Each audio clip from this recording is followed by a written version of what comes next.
BA भाग प्रथम राजनीति विज्ञान द्वितीय प्रश्न पत्र।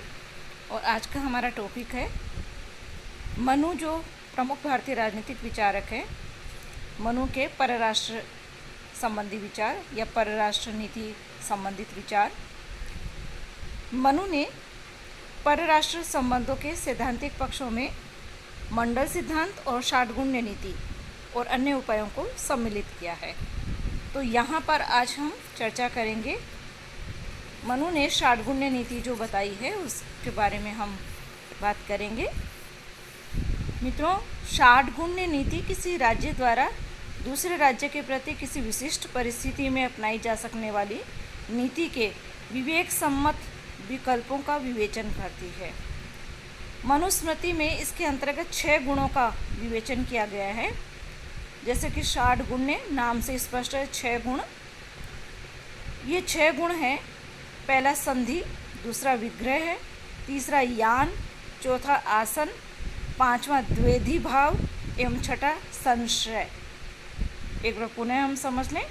संधि, विग्रह, यान, आसन, द्वेधी भाव और संशय। मनु ने राजा को परामर्श दिया है कि वह भली भांति विचार विमर्श के आधार पर इनमें से परिस्थिति के अनुकूल किसी विकल्प का चयन करे। जैसे संधि के बारे में हम विस्तार से यदि बात करें तो राजा द्वारा तात्कालिक अथवा भविष्य में होने वाले लाभ को दृष्टिगत रखते हुए किसी दूसरे राष्ट्र से मेल कर लेने को मनु ने संधि का नाम दिया है। मनु ने संधि के 2 प्रकार माने हैं, एक समान कर्मा संधि और दूसरी असमान कर्मा संधि। मनु ने राजा को परामर्श दिया है कि यदि संधि के माध्यम से भविष्य में किसी प्रकार के लाभ की संभावना हो तो उसे संधि कर लेनी चाहिए। और इस प्रकार से संधि द्वारा क्या होगा, राजा युद्ध को टाल सकता है। संधि जिनसे हमारी हो जाती है फिर संधि का उल्लंघन करना आसान नहीं होता है। तो इस तरह से राजा को पहला परामर्श मनु ने दिया है कि राजा को संधि कर लेनी चाहिए। यदि उसे लगे कि अभी कोई फ़ायदा हो सकता है दूसरे राज्य से संधि करने पर या भविष्य में कभी कोई लाभ हो सकता है तो उसे संधि कर लेनी चाहिए। अब ये समान कर्मा और असमान कर्मा है।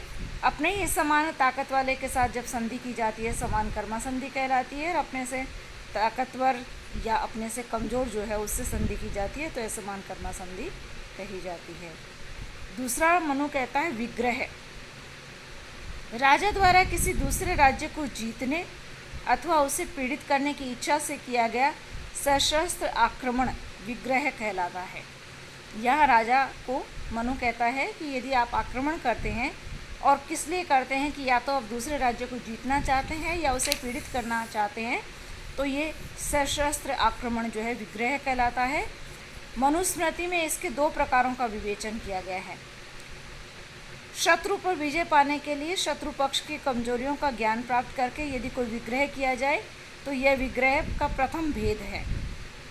यानी पहले आप दुश्मन की कमजोरियों का पता कर लें, उसके बाद यदि आप सशस्त्र आक्रमण करते हैं तो यह विग्रह का प्रथम भेद है। और दूसरे, राजा द्वारा किसी मित्र पर किया गया आक्रमण के प्रतिकार में किया गया विग्रह का द्वितीय भेद कहलाता है। मान लीजिए हमारे किसी मित्र देश पर, मित्र राज्य पर दुश्मन ने आक्रमण कर दिया है, तो फिर हम अपने मित्र के लिए उस दुश्मन पर यदि आक्रमण करते हैं तो ये विग्रह का दूसरा भेद कहलाता है। तो इस तरह से विग्रह में मनु राजा को कहता है कि आप किसी दूसरे राज्य को जीतने अथवा उसे पीड़ित करने की इच्छा से सशस्त्र जो आक्रमण किया जाता है वो विग्रह कहलाता है। ये जो षाटगुण्य नीति हम पढ़ रहे हैं, षाटगुण्य नीति वो है जिसमें राजा को परामर्श दिया गया है कि राजा को अपनी परराष्ट्र नीति कैसी रखनी चाहिए। तो पहला आता है संधि, दूसरा आता है विग्रह। अब मनु राजा को ये भी परामर्श देता है कि विग्रह की नीति तभी अपनाई जानी चाहिए जबकि राज्य की सभी प्रकृतियाँ अनुकूल हो। देखिए बहुत बड़ी बात है। मनु कहते हैं कि यदि आपको लगे राजा को यदि लगे कि उसके राज्य में सब कुछ ठीक है, सब तैयारियां पूरी है, सेना भी अच्छी है, स्वस्थ है, हथियार भी खूब है, प्रशिक्षण भी सबको मिला हुआ है, सेना का मनोबल भी बहुत ऊंचा है, हम आसानी से युद्ध कर सकते हैं, युद्ध यदि लंबा खिंचता है तो हमारे पास रसद राशन सामग्री अच्छी मात्रा में है, हम कई दिनों तक का युद्ध सहन कर सकते हैं। तो इस प्रकार से जब सभी प्रकृतियां अनुकूल हो तभी विग्रह किया जाना चाहिए, अन्यथा उसे टाल देना चाहिए। तीसरा बताते हैं यान। विजय की इच्छा से एवं शत्रु को पीड़ित करने के उद्देश्य से एक राज्य द्वारा दूसरे राज्य पर किया जाने वाला आक्रमण जो है यान कहलाता है। देखिए, विजय की इच्छा से और शत्रु को पीड़ित करने के उद्देश्य से जब एक राज्य द्वारा दूसरे राज्य पर आक्रमण किया जाता है तो ये यान कहलाता है। और यदि समर्थ राज्य शत्रु को किसी आपत्ति से ग्रस्त देखकर उस पर आक्रमण करता है तो ये मनु के अनुसार प्रथम यान कहा जाता है। मान लीजिए हमारा दुश्मन अभी विपत्ति में है, उसके यहाँ कोई प्रॉब्लम चल रही है और ऐसे में यदि कोई आक्रमण कर देता है तो ये यान का प्रथम प्रकार का यान कहा जाता है, विजय की इच्छा से जो आक्रमण किया गया है।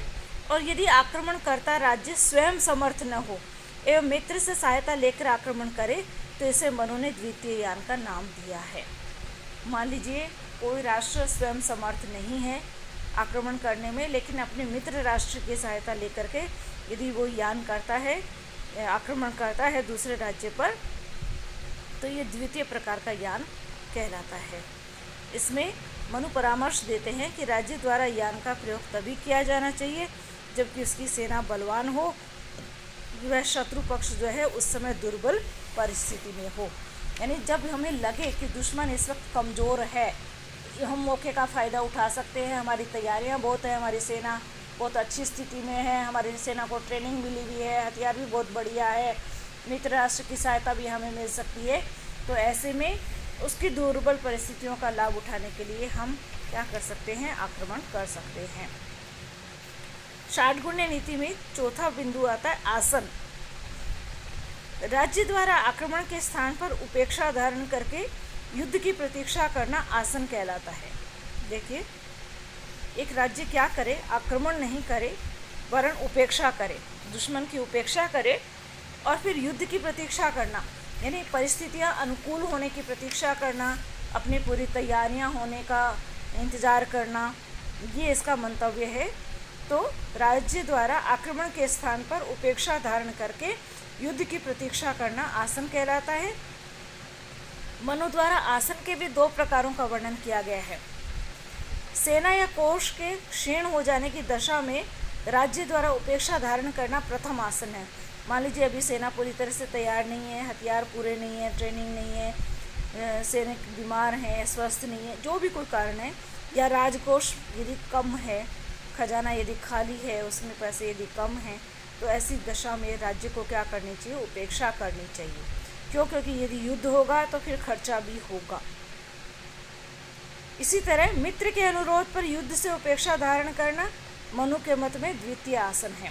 और मान लीजिए मित्र राज्य ने ऐसा अनुरोध किया है कि अभी आप युद्ध नहीं करें, उपेक्षा करें, दुश्मन को नज़रअंदाज करें, तो ये द्वितीय प्रकार का आसन कहलाता है।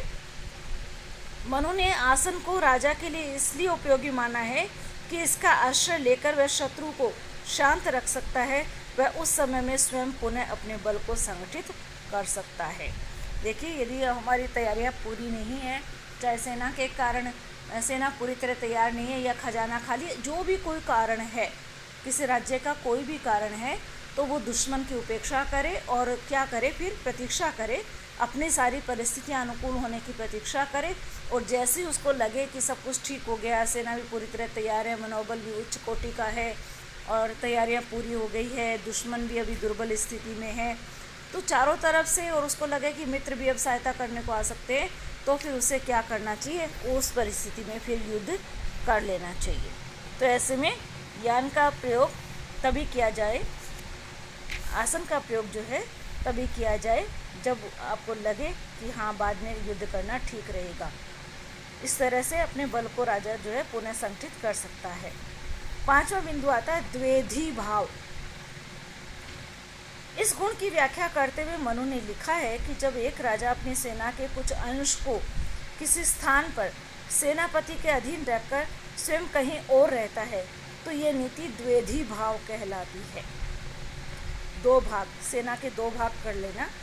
एक सेना का हिस्सा जो है, अंश जो है राजा अपने पास रखे और एक अंश जो है सेनापति के पास रखे, दोनों अलग अलग रहें। सेना का कुछ भाग क्या करे, शत्रु से रक्षा हेतु सेनापति के अधीन करना, प्रथम द्वेध, एवं सेना के शेष भाग को राजा के साथ किले में रखना द्वितीय द्वेध कहलाता है। अब इसमें क्या करते हैं कि सेना के दो हिस्से कर लिए जाते हैं। एक हिस्सा सेनापति के साथ जाता है, मैदान में जाता है, दुश्मन को रोकता है, दुश्मन ने जो आक्रमण किया है प्रत्युत्तर दिया जाता है। और दूसरा हिस्सा क्या है, वो किले में रहता है, राजा के पास रहता है। तो इस तरह से किले की रक्षा भी होती है और राजा किसी न किसी कूटनीतिक प्रयास के लिए उसको रखता है। द्विवेदी भाव की व्याख्या कौटिल्य ने मनु से भिन्न रूप में की है। कौटिल्य के अनुसार द्विवेदी भाव एक दोहरी नीति है। कौटिल्य के मत में किसी राजा द्वारा संधि एवं विग्रह को एक साथ काम में लेना द्विवेदी भाव है। ये कौटिल्य के विचार है जो मनु के साथ हम इसमें जिक्र करते हैं। आप ये समझिए, द्विवेदी भाव के प्रयोग के संदर्भ में मनु का शासक को परामर्श है कि यदि वह शत्रु को स्वयं से अधिक शक्तिशाली समझे तो अपनी सेना को दो भागों में बांट ले। सेनापति के अधीन सेना का कुछ भाग शत्रु पक्ष की सेना को रोके रखने का काम करे, वह बाकी सेना के साथ राजा सुरक्षित स्थान में रहते हुए मित्रों आदि की सहायता से शक्ति का संचय करे। कहने का तात्पर्य यह है कि मनु कहते हैं कि राजा क्या करे, सेना के दो भाग करे, एक भाग सेनापति के साथ युद्ध के मैदान में जाए, दुश्मन को रोकने का काम करे, युद्ध करे, और दूसरा भाग जो राजा के पास किले में है वहाँ रह कर के राजा क्या करे, अपने मित्र राज्यों से संपर्क करे, उनसे सहायता पाने की कोशिश करे और अपनी सेना को और संगठित करे। सेना के पास हथियारों की कमी है, रसद की कमी है, जो भी कोई कमी है, अपना संगठन मजबूत करे और मित्र आदि की सहायता लेने का भी प्रयास करे। तो इस तरह से द्विवेदी भाव यानी दो भाग कर लेना जो है। अब आता है संशय।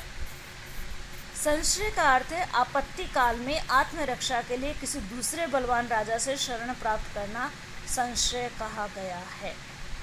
मान लीजिए किसी दुश्मन के आक्रमण का अंदेशा है, लग रहा है कि दुश्मन आक्रमण करेगा और जो राजा है वो इतना सक्षम नहीं है, उसकी सेना इतनी सशक्त नहीं है कि वो दुश्मन का मुकाबला कर सके या उसको हरा सके, स्वयं जीत सके।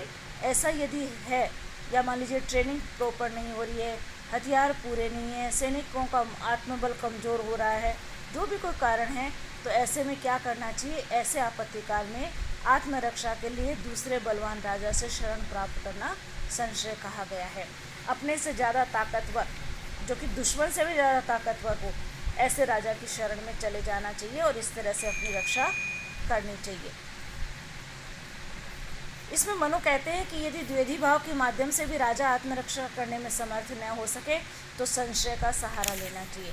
यानी पहले 5 जो षाड्गुण्य नीति में 5 गुण जो पहले बताए गए हैं, उनमें से किसी से भी यदि काम नहीं चल रहा हो, जैसे संधि, विग्रह, ज्ञान, आसन और द्विवेदी भाव, इन सब से यदि काम नहीं चल रहा हो तो फिर संशय जो है अंतिम विकल्प रह जाता है। राजा को क्या करना चाहिए, अपने से ज़्यादा बलवान राजा की शरण में चले जाना चाहिए, उससे समझौता, संधि या मित्रता कर लेनी चाहिए, उसके आश्रम में चले जाना चाहिए और फिर वो क्या करेगा, उसकी रक्षा करेगा। इस तरह से अब उपाय बताए हैं, थोड़े से उपायों का हम जिक्र करते हैं, यहाँ पर चर्चा करते हैं।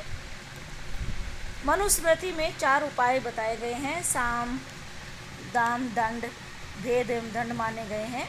मनु के अनुसार क्या करना चाहिए, साम का अर्थ है विपक्षी को प्रेम प्रदर्शन एवं विशेष आदर करके अपने अनुकूल बनाने का प्रयास किया जाना।